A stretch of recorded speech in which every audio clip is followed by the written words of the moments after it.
అమ్మ సంఘానికి రాబట్టి ఎంతకాలమైంది నువ్వు? 8 నెలలు అయింది. 8 నెలలు. మరి సిస్టర్ గారు వాళ్ళు ఇక్కడికి రాబట్టి ప్రార్థనకే 8 నెలల మట్టి వీళ్ళు ఇక్కడికి వస్తున్నారు. దేవునికి స్తోత్రం కలుగును గాక. హల్లెలూయా.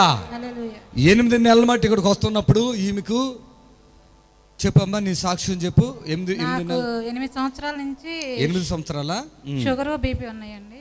8 సంవత్సరాలు మట్టి ఉన్నాయి షుగర్ బీపీ. 8 సంవత్సరాల నుంచి ఉంది షుగర్ బీపీ. ఈ చేతబడి క్రియలు ఎన్నాళ్ళు మట్టి ఉన్నాయి? 4 సంవత్సరాల నుంచి ఉంది. షుగర్ బీపీ ఇప్పుడు 6 నెలల నుంచి ఒక టాబ్లెట్ కూడా వేసుకోకుండానే నేను ఉంటున్నాను. షుగర్ బీపీ విషయంలో ఒక టాబ్లెట్ లేదు. ఎవరైనా వినాలి ఈ సాక్ష్యాన్ని. ఇదే కాదు, ఎవరైనా యేసు ఆశీర్వాదంకి వచ్చినోడికి ఎవరో టాబ్లెట్లు అయితే వేసుకున్న మనిషి అయితే నాకు తెలియదు ఇప్పుడు వరకు. చెప్పండి. 6 నెలల నుంచి ఇక్కడికి వచ్చి మోకరించి ప్రార్థించుకున్నాను. మీరు ప్రార్థన చేశారు. ఇక అప్పటి నుంచి నేను టాబ్లెట్లు వేసుకోకూడదు, దేవుడు స్వస్థపరుస్తాడని నమ్మాము. అదే ప్రకారంగా ఇప్పుడు 6 నెలల నుంచి ఒక టాబ్లెట్ కూడా లేకుండా నేను ఆరోగ్యంగానే ఉన్నాను. ఆమేన్. హల్లెలూయా. చెప్పు, ఏమయ్యేది నీకు? అసలు ఏమయ్యేది? అంతకుముందు ఒక టాబ్లెట్ వేసుకోకపోయినా కానీ 9-8 గంటలకల్లా పడిపోయేదాన్ని. నీరసం. పొద్దున్నే బిస్కెట్లు తినాలి, పొద్దున్నే తెల్లారగట్లేసి కూడా ఏదో ఒకటి తింటాను. అసలు ఉండేది. ఇప్పుడు 3 గంటల దాకా ఉపవాసం ఉన్నా కూడా నేను శక్తిగానే బాగానే ఉంటాను. ఒక టాబ్లెట్ వేసుకోను. బీపీఎస్ బిల్ వేసుకోకపోతే అప్పటికప్పుడే కళ్ళు తిరుగుతాయి, తలనొప్పి వచ్చేసిద్ది, పడిపోతాను, నీరసం, కాళ్ళు చేతులు వణుకు అన్నీ వస్తాయి. ఇప్పుడు ఇక్కడికి వచ్చిన దగ్గర నుంచి ఏం టాబ్లెట్ లేకపోయినా ఇప్పుడు జలుబుకి జ్వరానికి కూడా నేను టాబ్లెట్ వేసుకోను. అన్నిటికీ ప్రార్థన. ఇలా పట్టుకుపోయే కదా చేతిలో, కాళ్ళు వంకర్లు తిరిగిపోయే కదా, చేతపడి చేశారని దానివల్ల మొత్తం పట్టుకుపోవటం, పడిపోవటం, ఎక్కడంటే అక్కడ పడిపోతాను. ప్రార్థనకు వస్తే పడిపోతాను, రైతులు ఉలికి పడడం, ఎగిరెగిరి పడతాను. అవన్నీ జరిగాయి. మంత్రగాళ్ళని పిలిచాము, అన్ని చేశారు, మేకులు తీశారు ఒంట్లో నుంచి, అన్ని చేశారు. మళ్ళా చర్చికి వచ్చి ఇక్కడ ప్రార్థన చేసుకున్న తర్వాత వస్తున్నాయి, పోతున్నాయి.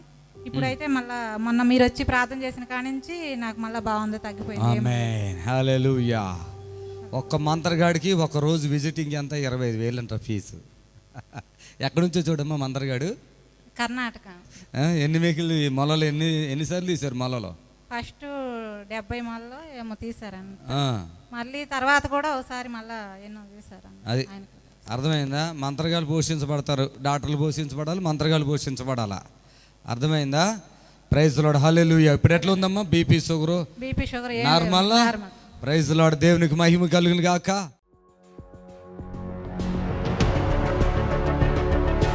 అమ్మా మీ పేరు చెప్పండి. హల్లెలూయా. నా పేరు భాగ్యలక్ష్మి. సొంత మేనల్లు అక్కగారిని తీసుకుని స్థలానికి వచ్చారు. ఇక్కడికి వచ్చినప్పుడు మీ సిచ్యువేషన్ ఎట్లా ఉంది? అసలు ఎలా ఉండే మీ పరిస్థితి ఇక్కడికి వచ్చినప్పుడు? నేను నడవని కూడా నాకు ఓపిక లేకుండే. అసలు కూర్చుంటానా అనుకున్నా, ఈరోజు ఎంతసేపు కూర్చున్నా. Praise Lord. హల్లెలూయా. సిస్టర్ గారు టీవీలో చూసి ఇక్కడ ఫోన్ చేశారు. వీళ్ళ భర్త గారు ఎయిర్పోర్ట్లో పనిచేస్తారు. ఏం పని చేస్తారు మీ వారు? పైలట్ వాళ్ళకి కోచింగ్ ఇస్తాడు. కోచింగా? అసలు నేను ఈ స్థలంలోకి వచ్చినప్పుడు ఈ రూపం ఇట్లా లేదు. అసలు ఎంత చిరాగ్గా ఆ బాడీ ఎట్లా ఎట్లా మీరు చెప్పండి. ఇక్కడికి వచ్చినప్పుడు వణకడము, గడగడ వణికిపోతూ కడుపులో ఏమో చెప్పారు కదా, ఆయాసం, ఏదిన్నా ఆయాసం, అల్సర్ అన్నారు, గ్యాస్ అన్నారు, ఎండోస్కోప్ చేయాలని చెప్పారు. ఇప్పుడు కొంచెం బెటర్. కానీ ఎంతకాలం నుంచి బాధలు పడుతున్నారు? జనవరి నుండి బాధపడుతున్నా. జనవరి నుండి బాధపడుతున్నా. నిన్న నుంచి నాకు కొంచెం బెటర్ అయిపోయింది. ఈ స్థలంలోనికి వచ్చినప్పుడు ఉండే తడతో ఈ కొంచెం ఇంత అన్నం తింటే కడుపు ఆయాసం ఇక్కడ కడుపు ఉబ్బుతుందంట. ఎన్ని హాస్పిటల్ చూపించుకున్నాం? మొత్తం బాడీ చెకప్ అంతా చేయించా. డాక్టర్ ఏమీ లేదని చెప్పారు. కాకపోతే మళ్ళీ ఇంకో డాక్టర్ చెప్పా. ఇంకో డాక్టర్ చెప్తే గ్యాస్, అల్సర్ అన్నాడు. మళ్ళీ ఇంకో డాక్టర్ని కలిసా. ఇంకో డాక్టర్ చెప్తే అది ఆయాసము, అల్సరు, ఎండోస్కోప్ చేపేయాలని చెప్పారు. ఇక నేను ఈ అయ్యగారి దగ్గరకు వచ్చినాకనే నేను ఏదైనా డిసిషన్ తీసుకుంటాను. నేను మీ దగ్గరకు వచ్చిన. టీవీ ఎంత కాలం చూస్తాను? టీవీ ఎంత కాలం చూస్తున్నా మీరు? నేను టీవీ ఒక 5 months నుంచి చూస్తున్నా అండి. ఈరోజు హాస్పిటల్కి వెళ్ళినా హాస్పిటల్లో ఇవ్వని భరోసా ఈ స్థలంలో ఎంతసేపు తగ్గిపోయి చేశారు. ఎంతసేపులో తగ్గిపోయింది, కొంచెం సేపులేనా అసలు బ్రతుకుతుందని నమ్మకం లేదు ఆవిడకి.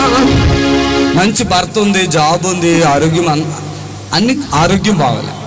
అసలు నేను అక్కడ నుంచి కాళ్ళు కాడ అలా కూర్చుండిపోయి అసలు లేదమ్మా కూర్చుని అక్కడ అసలు అక్కడి నుంచి లేవట్లేదు.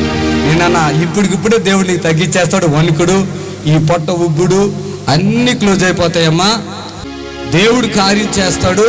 అమ్మా నిజంగా శత్రువులు కొద్దా బాగా ఆమె వీపులో ఈ శరీరం ఏం నాకేం చెప్పలే.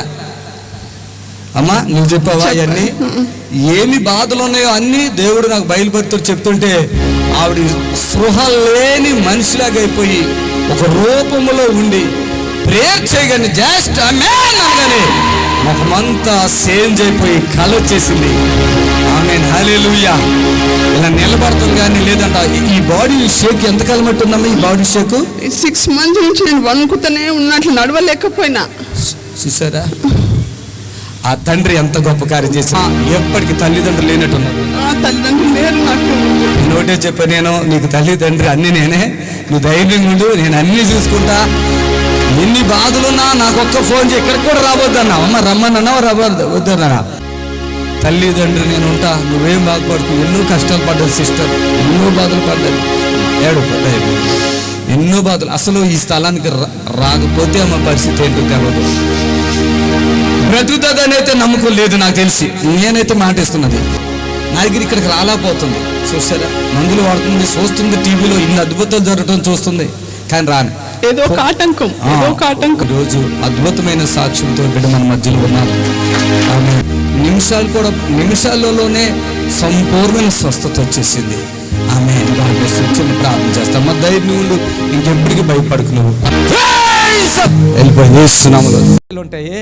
అది ఒక పుస్తకంలో ఉంటుంది. ఆ పుస్తకం ఆ మనిషితో మాట్లాడుతుంది. ఈనాడు కాలేబు యెహోషువల విశ్వాసం మనతో మాట్లాడుతుంది. చప్పట్లు కొట్టాలా గట్టిగా. ఆమేన్ హల్లెలూయా హల్లెలూయా హల్లెలూయా.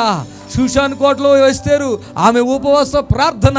ఇదిగో ఈరోజు బైబిల్లో దేవుడు మనతో మాట్లాడుతున్నాడు. హల్లెలూయా హల్లెలూయా.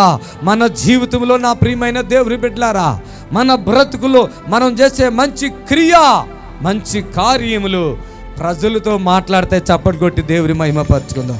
ప్రజలతో మాట్లాడతాయి. ఊహించలేని కార్యాలు. మొన్న నేను కర్నూలు వెళితే ఒక తల్లి 3 కొడుకులకి స్థలం కొనుక్కుంది. 3 కొడుకులకి మనిషికి 500 గజాల కాడికి కొంది. ఒక మెయిన్ రోడ్లో 4 రోడ్లు చౌరస్తలు కొందంట. అప్పుడు తక్కువ కొంది. ఆవిడ ఏదో జాబ్ చేస్తూ గవర్నమెంట్ దాంట్లో జాబ్ చేస్తూ కొంటే ఒక కొడుకు చనిపోయాడు. ఇక ఆయనకి పిల్లలు లేరు. ఆ కొడుకుది ఒక సేవకుడికి ఇచ్చేసింది 500 గజాలు, 30 లక్షల పైనే ఉంది. ఇప్పుడు అక్కడ 12 సంవత్సరాలు అయిందంటే ఇచ్చి, అయ్యా మందిరం కట్టండి అయ్యా అని అంటుంటే ఆయన కడతానే ఆ పాస్టర్ గారు చనిపోయాడు. ఆయన చనిపోతే ఆయన పిల్లలు ఉంటారు కదా, కడతా అంటున్నారంట, కానీ కడతా లేదంట మందిరం. ఆ తల్లి ఏం ఆలోచన చేస్తుందో తెలుసా? ఎట్లా వీళ్ళు కడతలేదు ఎలా అని ఆలోచిస్తే ఒకసారి వచ్చి కొన్ని చెట్లు ఇలా ఏదో చెట్లు వేస్తాయి కదా, అవి కొట్టేసి ఏదో కొద్దిగా చేశారంట. ఆవిడ ఆనందపడిపోతుంది. నేను చెప్పాను, అమ్మా ఏంటి ఇప్పుడు నీ పరిస్థితి అంటే, వాళ్ళు మందిరం కట్టాలని మీరు ప్రార్థన చేయండి అంటే 12 సంవత్సరాలు. అవునయ్యా 12 సంవత్సరాలు అక్కడ మందిరం కట్టాలి, కొంతమంది అక్కడ పోషించబడాలి, వాక్యం తెలుసుకోవాలి, ఆశ ఉందయ్యా. నేనన్నా ఏదైనా చేద్దాం అనుకున్నా అంటే నేనా నువ్వు చేయకు, అతనికి అడుగు, అతను చేస్తాడా లేదంటే అతను చేయనంటే ఎవరైతే చేస్తానంటారో వాళ్ళకి ఇచ్చేయమ్మా ఆ స్థలాన్ని. ఎందుకు అలాగా అంటున్నావయ్యా? మాట ఇచ్చాం కదా. మన బుద్ధులు ఎలా ఉంటాయంటే ఏంటంట, మాట ఇచ్చాం కదయ్యా, మాట తప్పిపోతాం కదయ్యా, మాట ఇచ్చాం కదా. అప్పుడు నాకు తండ్రి ఒక మాట గుర్తు చేశాడు. అమ్మా యేసయ్య ఒక మానం చెప్పాయా, ఒకరికి 1 తలంతు ఇచ్చాడు, ఇంకొకడికి 2 తలంతు ఇచ్చాడు, ఇంకొకరికి 5 వాడు 5 చేశాడు, 2 వాడు 1 మాత్రం అలాగే ఉంచాడు. అప్పుడు ఈయన దగ్గర నుంచి తీసి ఆయనకి ఇచ్చేసాడు కదా అన్న. అయ్యా నాకు జ్ఞానోదయం కలిగింది, దేవునికి స్తోత్రం కలుగాక. ఈరోజు నాడు నువ్వు శ్రద్ధగా లేకపోతే, నువ్వు విశ్వాసంగా లేకపోతే నీ దగ్గర తీసేసి ఇంకొకటి దేవుడు ఇచ్చేస్తాడు. జాగ్రత్త. దేవుని పని అయినా సేవ అయినా ఏదైనా నమ్మకంగా చేయాలి, విశ్వాసంతో చేయాలి. మనం ప్రారంభిస్తే ఆయనే ముగిస్తాడనే బలమైన నమ్మకం మనలో ఉండాలి. ఏ కార్యమైనా దేవుడు మన పట్ల అద్భుతం చేస్తాడని నమ్మాలి. హల్లెలూయా, హల్లెలూయా, హల్లెలూయా. మనం యోబులాగా మాట్లాడాలి. నా మట్టుకు బ్రతుకు, పౌలులాగా మాట్లాడాలి. నా మట్టుకు బ్రతుకుట క్రీస్తే, చావైనా మన బుద్ధులు ఏంటంటే నా తర్వాత నా కొడుకు, నా తర్వాత నా బామర్ది, ఇయ్యే మన బుద్ధులు. దేవుని పనిలో నీ తర్వాత ఇంకోటి కాదు. దేవుడు ఎవరిని ఏర్పాటు చేసుకుంటాడో వాడు చేస్తేనే కరెక్ట్. ఎవరిని ఏర్పాటు చేసుకుంటాడో వాడు చేస్తే కరెక్ట్. నా తర్వాత ఇదేమన్నా వంశం ప్రకారంగా ఏమైనా ఇదా? ఈరోజు నాడు అలాంటి సేవకులు కూడా ఉంటారు. అలాంటిది వద్దు. మనము యథార్థంగా కష్టపడుకుంటూ ముందుకు వెళ్ళిపోతే మన ఎనమూల మనకంటే నమ్మకమైన వాళ్ళు కష్టపడే వాళ్ళు వచ్చేస్తారు ఆటోమేటిక్గా. చప్పట్లు కొట్టి ప్రభుని కనపరచండి. ఆమేన్. హల్లెలూయా, హల్లెలూయా, హల్లెలూయా, హల్లెలూయా, హల్లెలూయా. మనము విశ్వాసంగా విత్తనం విత్తితే, విశ్వాసంతో విత్తనం విత్తితే అది 30 అంతులుగా, 60 అంతులుగా, 100 అంతులుగా ఫలిస్తుంది. విత్తనం ఎత్తడం మన పని, మొలకలు ఎత్తడం, మొలకలు ఎత్తించడం, ఫలింప చేయటం మన దేవుని పని. హల్లెలూయా, హల్లెలూయా. ఈరోజు నేను తృప్తిగా ఉన్నాను, దేవుని సేవలో తృప్తిగా ఉన్నాను. ఏ వస్తువు కావాలంటే ఆ వస్తువుని దేవుడు ఇస్తున్నాడు. అది కొనే భారం కూడా నాకు అసలు అనిపించదు. దేవుని కొరకు శ్రేష్టమైన కొంట, దేవుని కొరకు శ్రేష్టమైనటువంటి పనులు చేయడానికి మాత్రమే ఆలోచన చేస్తా. ప్రైజ్ ది లార్డ్, హల్లెలూయా. 1 రూపాయి కూడా ఎప్పుడు వ్యర్థం కాదు. తెలుసా, నాకైతే ఒక ఛాయ్ తాగే అలవాటు కూడా లేదు. పొద్దున్న లేచి ఎప్పుడన్నా వాళ్ళు గుర్తొస్తే ఇస్తారు కదా, తాగుతా. వాళ్ళకి గుర్తు వస్తుంది. ఎప్పుడన్నా అయ్యగారికి టీ ఇద్దాం, మనం తాగుతాం కదా అని వాళ్ళకి గుర్తొస్తే ఇస్తారు. నేనైతే అడిగి ఇప్పుడు తాగలేదు. నాకు టీ పెట్టండి, నాకు జ్యూసులు ఇవ్వండి, నాకు మాంసం పెట్టండి అని నేను అడగను. వాళ్ళే ఎప్పుడన్నా వాళ్ళకి దయ్యా ఏదైనా ఉంటే నాకు ఎంత ఇస్తారో అది నేను తీసుకుంటా. నిజంగా నా పరిచర్య నిజంగా దేవుడు ఎప్పుడు దీవిస్తాడో.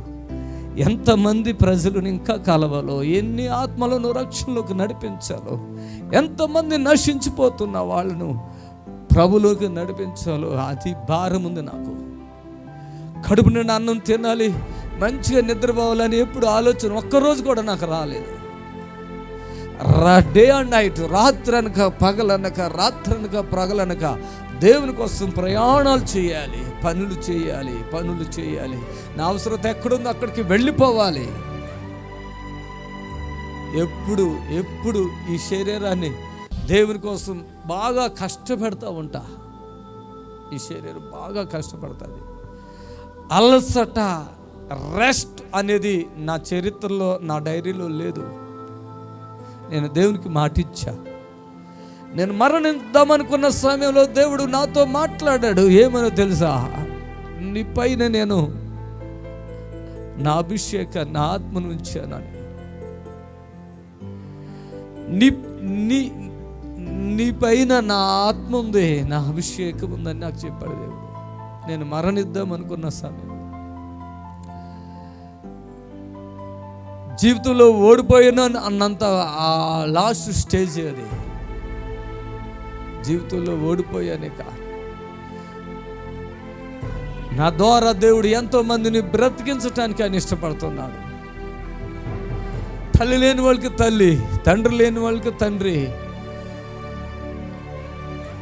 కుమారుడు లేని వారికి కుమారుడు నన్ను దేవుడు ఏర్పాటు చేశాడు. నాకు ఆ విషయం తెలుసు. ఎవరినైనా దగ్గర పెట్టుకోవాలని ఆశ ఉంటుంది నాకు. ఎవరినైనా దగ్గర పెట్టుకోవాలని ఆశ ఉంటుంది. ఒక యవనస్తులైనా, ఒక వృద్ధులైనా, ఒక రోగులైనా, ఎవరైనా, కష్టంలో ఉన్న వాళ్ళైనా, ఎవరినైనా దగ్గర పెట్టుకోవాలని ఆశ ఉంటుంది. ఎవరినైనా వెళ్ళిపో ఇక్కడ వద్దు అని అట్లాంటి మనసు నాకు ఉండదు. వాళ్ళ కడుపు నుండి అన్నం తిన్నానంటే నాకు ఆనందం అవుతుంది. అయ్యా ఇక్కడ అన్నం తిన్నామయ్యా అంటే చాలా సంతోషం అయిపోద్ది. నాకు చెప్పను ఎవరికి ఎంత సంతోషమైంది అంటే, అయ్యా ఇన్ని రోజులైంది అన్నం తిని ఈ స్థలంలోకి వచ్చి నేను అన్నం తిన్నానయ్యా అని చెప్తారు. ఎంత బాధ అవుతుంది, ఆనందం అయిపోద్ది. వాస్తవంగా భోజనాలు పెట్టడం అవన్నీ చిరాకు పనులు, ఇబ్బందులు అవుతాయి. కానీ ప్రభు చెప్తున్నాడు అందరికి కడుపు నింపాలని. ప్రైజ్ ది లార్డ్, హల్లెలూయా. అన్నం లేక అలమటించిపోతున్న వాళ్ళు చాలామంది ఉన్నారు. నేను ఎప్పుడు ఒక మనిషి లోపలికి ఆలోచనలతోటి వెళ్ళను. నేను కళ్ళలతో చూస్తున్నాను. వృద్ధుల్ని కొడుతున్నారు, ముసలి వాళ్ళని కొడుతున్నారు. ఎవరు? కొడుకులు. ఎవరు? కోడళ్ళు. కొడుకులు కోడళ్ళు వృద్ధుల్ని కొడుతున్నారు. నిన్న ఒక తల్లి ఆ బయట పని చేపిస్తున్నాను, నేను బయటికి వెళ్ళను, సాధారణంగా లోపల ఉంటే బయటకు రాను. అక్కడికి వెళ్తే నల్లగా జుట్టు ఎరబోసుకుని పొద్దున్నే అలా కూర్చుని 10 అవుతుంది, పని వాళ్ళు వచ్చారు, బయటికి వెళ్ళాను. అక్కడ కూర్చుంది, మాసిపోయిన బట్టలు, ముఖమంతా నల్లగా అయిపోయి చింపురు జుట్టుతో కూర్చుంది. 30-40 లక్షలు పెట్టి ఇల్లు కొనుక్కున్నారు ఇక్కడ గుర్రంగొళ్ళాళ్ళు. ఎవరు ఇవిడి అమ్మలాగా ఉంది అన్నట్టుగా అనిపించింది. కానీ ఆమె కాదు, ఎవరో పెచ్చదులే అనుకుంటున్నాను. నేను దగ్గర గుండెకి వెళ్తుంటే నన్ను చూసి ఆమె ఏడుస్తుంది. నేను చూసాను, నా కళ్ళల్లో నీళ్ళు వచ్చి నాకు అర్థమైపోయింది. కొడుకు కోడలు, అది కోడలంటే ఎవరు కొడుకు కాదు, సొంత కూతురే. ఏదో జరిగింది అనుకున్నాను. అమ్మ ఆవిడ నన్ను చూసి బోరు నేడుతుంది. నేను ఒకటే చెప్పాను, అమ్మా మన చర్చి లోపలికి వెళ్ళమ్మా అన్న. ఛార్జీకి డబ్బులు లేవు ఆవిడ దగ్గర. వచ్చేసింది. ఎంత సమయమైంది అక్కడ కూర్చుని నాకు తెలియదు. దేవుడు చూడండి నన్ను అక్కడికి వెళ్ళా పంపించాడు. ఎట్టెళ్ళలో అర్థం కావట్లేదు అనుకుంటా. ఏడుచుకుంటూ ఉంది, నన్ను చూసి ఇంకా ఏడుస్తుంది. అమ్మ లోపలికి వెళ్ళమ్మా అన్న. పాపం మాట్లాడకుండా లోపలికి వచ్చి ఆ చెట్టు కింద కూర్చుని అలా బాధపడుతుంది. పెద్ద ఇల్లు ఈ గుర్రంగూడలో వాళ్ళదే. రీసెంట్గా కొనుక్కున్నారు, కొత్త కారు కొనుక్కున్నారు. ఒక్కడే కొడుకు. వీళ్ళారా గమనించండి, ఏడుస్తూ ఉంది. నేను అక్కడ అన్నీ చూసుకుని వచ్చి మాట్లాడుతూ ఉన్నాను. ఆమెకి భోజనం టిఫిన్ పెట్టండి అమ్మని చెప్తే పెట్టారు. పాపం తిన్నది. ఆవిడ ఏం మాట్లాడతలేదు, ఏడుస్తుంది. నేను అన్నాను, అమ్మ పిల్లలు ఏదో కోపంలో అన్నారేమో, లేకపోతే ఏదో జరిగింది కదా, ఇక్కడ ఉండిపోవాలంటే ఇక్కడ ఉండిపో. నువ్వు ఊరికి వెళ్తాను అన్నావు కదా, లేదు బాగుంటుంది అక్కడ అంటే అక్కడికి వెళ్ళిపో. నీకు అక్కడ ఏ మార్గం లేదు అంటే ఇక్కడ ఉండు. భర్త ఉన్నాడు, కుమారుడు. నేను చెప్తే ఊరికి వెళ్తానయ్యా, అక్కడ ఇల్లు ఉంది, అక్కడ పాస్టర్ గారు కూడా ఉంటారు అంది. ఇంతకంటే బాగుంటే అక్కడికి వెళ్ళు, ఇక్కడే బాగుంటే ఉండిపో అన్న. కానీ నేను ఎక్కడుంటే నీకు మంచిది కాదయ్యా. ఆ నోరు తెరిచి జరిగింది. ఛార్జీ డబ్బులైన సంగతి నాకు తెలియదు. వెంటనే జోబులో అంతే ఉంది కరెక్ట్గా. ఆవిడ అడిగినంత తీసి చేతులు పెడితే సంతోషంతో ముఖంలో వెలుగు వచ్చింది. దైవజన్ ఎట్లా అడగాలి, ఏమని అడగాలనుకుందేమో.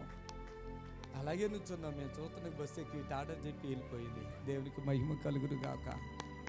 ఈరోజు పిల్లలతో తన్నులు తిని ఎంతో కష్టపడి పెంచి బాధలు, అలాంటి వాళ్ళు అనుభవిస్తున్న ఆ బాధలు నాకు తెలుసు.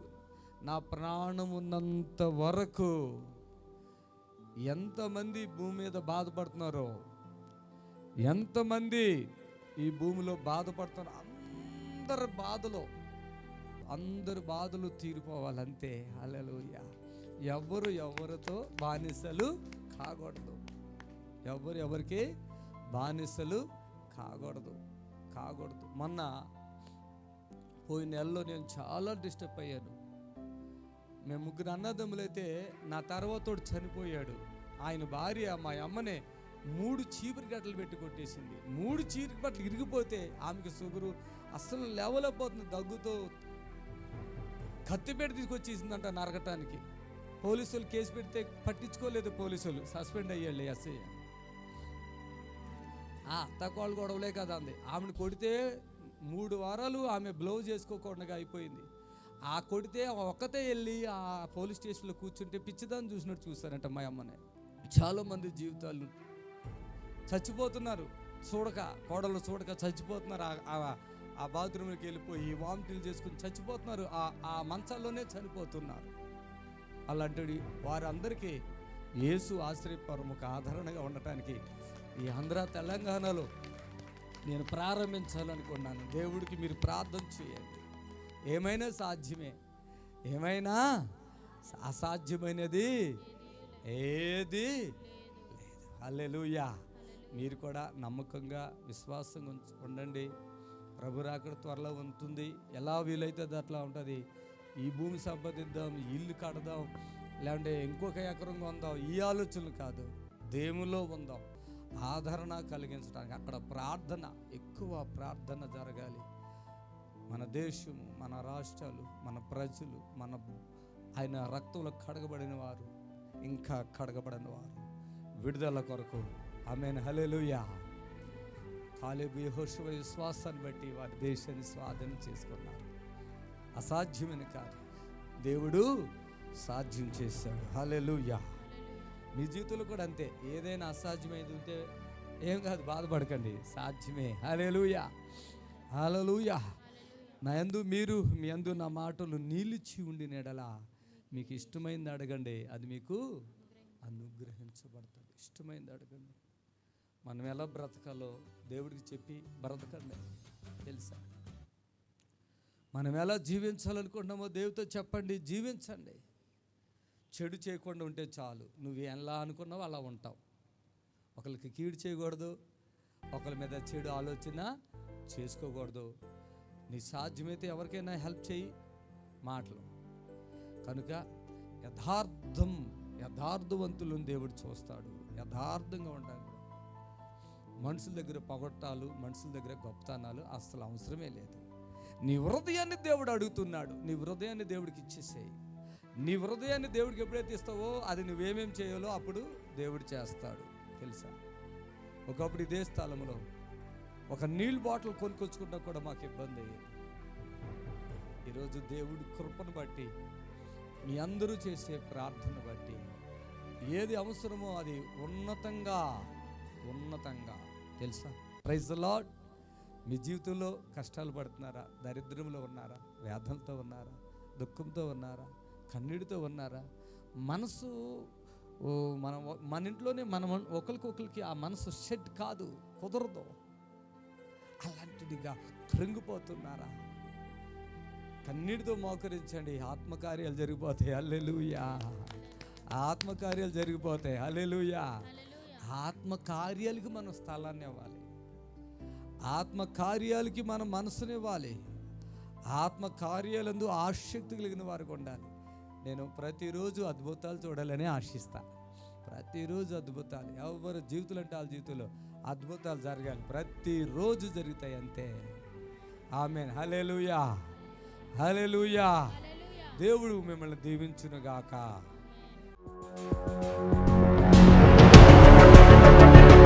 చాలా రోజుల నుంచి నాకు నిద్ర సరిగా పట్టదు. అసలు ఎక్కువ బ్యాక్ పెయిన్ ఎక్కువ వస్తుంది. అసలు నేను ఆ పెయిన్ భరించలేకపోయేదాన్ని. నేను ఆ నొప్పి నుంచి నాకు మొన్న ఎన్ని రోజుల తర్వాత నిద్ర లేకపోతే మనం ఎలా ఉంటామో, అయ్యగారు వచ్చిన తర్వాత నేను చాలా ప్రశాంతంగా నిద్రపోయాను. ఇంకేమొచ్చింది మార్పులు? ఇంకా మా ఆయనలో కూడా చాలా మార్పులు ఈ సంఘానికి వచ్చిన తర్వాత. ఇది చాలా పెద్ద సమస్య. ఇలా భర్త మీద మైండ్, సాతాను మైండ్ తీసుకొచ్చి ఈమె జీవితాన్ని చికాకు చేసింది. ప్రార్థన చేసిన తర్వాత గొప్ప విడుదల, ఆ సాతాను వెళ్ళిపోయింది. అమ్మా, నా మనసు మాత్రం చాలా ప్రశాంతంగా ఉంది. Praise the lord. అసలు ఎంత చికాకు అంటే అసలు ఇదే ఇంత దారుణంగా ఏడుపులు, మాట్లాడితే ఏడుపులు, భర్త మీద కోపము, తన మీద తన కోపము, బ్రతకాలని మనసు లేకపోవటం. ఇక అంత చికాకులు అంటే దాదాపుగా ఎంతకాలం ఈ బాధలమ్మ నీకు? అసలు నాకు అసలు పెళ్లి చేసుకున్న ఒక 10 ఇయర్స్ నుంచి ఇవే బాధలు, ఇవే శోధనలు. సొంత ఇల్లు ఉన్నా, ట్రాక్టర్ ఉన్నా, ఇంట్లో మంచి చెడ్డ అంత బాగా జరిగిన, ఎంత మంచి చేసుకోవాలనుకున్నా ఎప్పుడు ఏదో ఒక రకంగా మాకు సమస్యలు వచ్చూనే ఉంటాయి. అసలు ఈ సమస్యలన్నీ తీరవని నేను అనుకున్నాను, కానీ ఈ సంఘానికి వచ్చినాక నా కుటుంబంలో గొప్ప గొప్ప రహస్యాలు జరుగుతున్నాయి. ప్రతి శనివారం యేసు ఆశ్రయపురం నందు జరుగు స్వస్థత విడుదల ప్రార్థనకు అందరూ ఆహ్వానితులే. సమయము ఉదయం 11 గంటల నుండి సాయంత్రం 3 గంటల వరకు.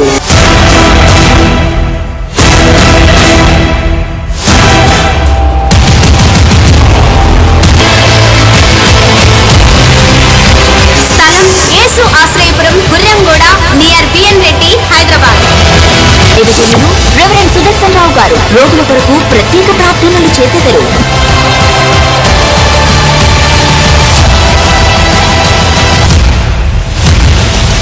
దూర ప్రాంతం నుండి వచ్చే వారికి ఉచిత భోజన వసతి కలదు. దైవజనుల యొక్క సందేశములను మరియు యేసు ఆశ్రయపురం నందు జరుగుచున్న అద్భుత సాక్ష్యములను మరలా వీక్షించాలనుకునే ఎడల మా యూట్యూబ్ ఛానల్ నందు బిఎస్ఆర్ మినిస్ట్రీస్ అని టైప్ చేసి సబ్స్క్రైబ్ అవ్వాల్సిందిగా కోరుచున్నాం.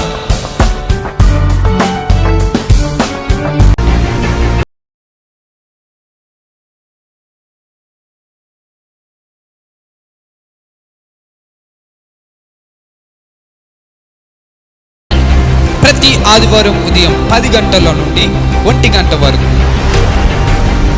మమ్మల్ని సంప్రదించవలసిన నెంబర్స్ 7993569267 మరి ఒక నెంబర్ 7993569287.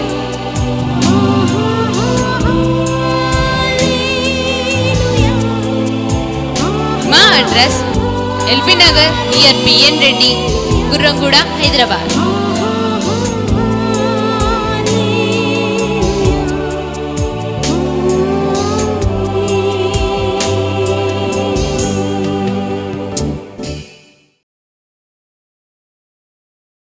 యేసే ఆశ్రయం టీవీ ప్రోగ్రాం మీకు ఆశీర్వాదకరంగా ఉన్నట్లయితే ఈ పరిచర్యకు సహకరించి దైవ ఆశీర్వాదం పొందాల్సిందిగా కోరుచున్నాను.